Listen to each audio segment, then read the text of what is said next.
The Word of God is alive and powerful, sharper than any two-edged sword, piercing even to the dividing asunder of the soul and of the joints and the marrow, and is a critic of the thoughts and in all Scripture is God-breathed and is profitable for correction, for instruction in righteousness, that the man of God might be mature, thoroughly furnished unto all good works.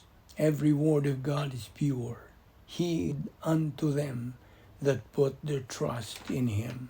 Good day, everyone. Welcome once again to our Bible study of the Vic Balbido Evangelistic. Today we're going to take up another lesson, a brief discussion on the dynamics of the Spirit. Now for you, believer, use the rebound technique before we start our Bible study. But for you, unbeliever, it is faith alone, in Christ alone. First of all, every believer's goal is to attain the area of spiritual adulthood, eusebia, or godliness, in the stage where you as a believer will be experiencing your closeness an intimate relationship and rapport with God. The above stage is the most fantastic, fabulous, and unique kind of life. But that area of spiritual adulthood will only be reached through gap or grace apparatus for perception. There is the textbook, which is the Bible. There is the pastor-teacher who teaches Bible doctrine. There are believers, the congregation, who assimilate Bible doctrine from the pastor's teaching. There is God the Holy Spirit, who is our mentor, teacher of truth. There is a policy or protocol to be followed. You have to rebound, confess your sins, so you can be filled by God the Holy Spirit, and you need concentration.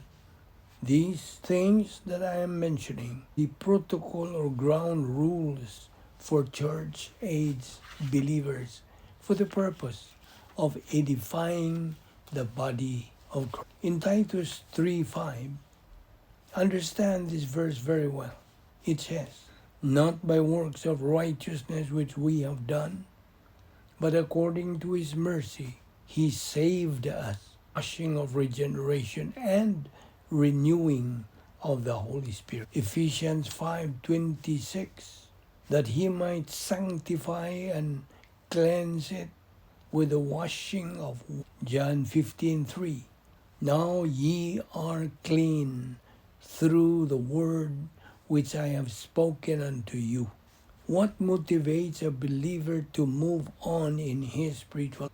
God's guarantee of every believer's eternal inheritance or escrow blessings in the eternal state, who has fulfilled the protocol plan of God for his life. Hence, he becomes a winner believer.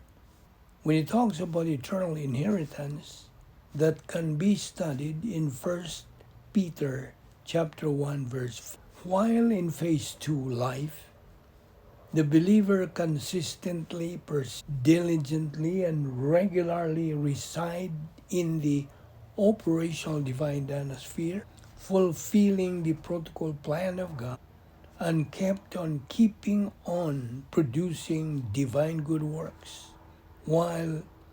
which is tantamount or comparable to silver, gold, and precious